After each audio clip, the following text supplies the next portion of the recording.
মানুষ কিন্তু মুখিয়ে আছে একটা ভোটের মাধ্যমে সেই জিনিসটা নিশ্চিত করার জন্য। যাকেই ভোট দেখ তারা তাদের বিবেচনা অনুযায়ী ভোট দেবে এবং সৎ, যোগ্য এবং তার প্রতিশ্রুতি রক্ষা করবে এমন জায়গা, এবং জাতীয় ক্ষেত্রে যে প্রতিশ্রুতি সেটা, স্থানীয় ক্ষেত্রে যে প্রতিশ্রুতি সেটা রক্ষা করবে নির্বাচনের আগে দেয়া, এইটা মানুষ আশা করবে। এই গণঅভ্যুত্থানের পর আমরা বারবার আশা করেছি যে আমাদের আকাঙ্ক্ষা এবং এনাদের প্রতিশ্রুতির মধ্যে একটা সমন্বিত অবস্থা দাঁড়াবে, যখন গিয়ে এনাদের দেয়া প্রতিশ্রুতি নির্বাচনের একদিনের বৈতরণী পার হওয়ার বিষয় হবে না।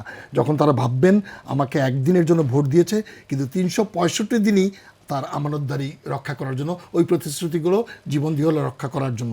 রাজনৈতিক দলগুলো সেটা করেনি, এই পর্যন্ত করেনি, কেউ করেনি। তো সুতরাং ওই কেউ কথা রাখেনি, ওই জাতীয় একটা ব্যাপার দাঁড়িয়ে যাচ্ছে।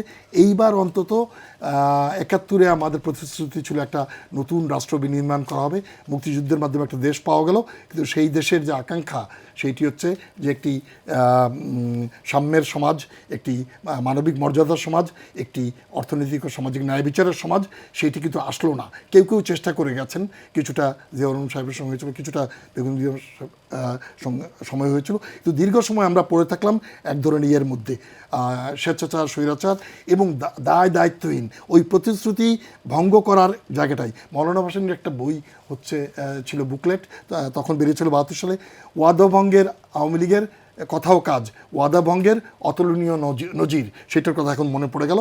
তো ওয়াদা ভঙ্গের অতুলনীয় নজির কিন্তু 72 সালে শুধু ঘটেছিল না, পরের 16 বছর যে শেষ 16 বছর ঘটলো তা না, মাঝখানেও যে খুব বিরাট কিছু ঘটে গেছে নয়। তাহলে মোটামুটি মোটা দাগে এই কথা সত্য যে ওয়াদা আর ওয়াদা পূরণের মধ্যে একটা গ্যাপ রয়ে গেছে।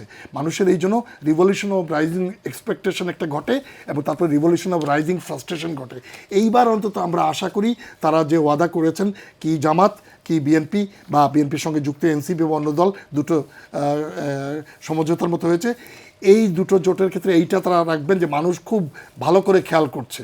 আগে কিন্তু এই ইলেকট্রনিক মিডিয়ার এইগুলো এত ডেভেলপমেন্ট ছিল না। মানুষের ঘরে ঘরে যে এখন যে সংস্কৃতি, যে যন্ত্র ঢুকে পড়েছে, তার মাধ্যমে মানুষ প্রত্যেকটি জিনিস খেয়াল করে যে আপনি কী বললেন আর কি করছেন। সুতরাং মনে রাখতে হবে এইবার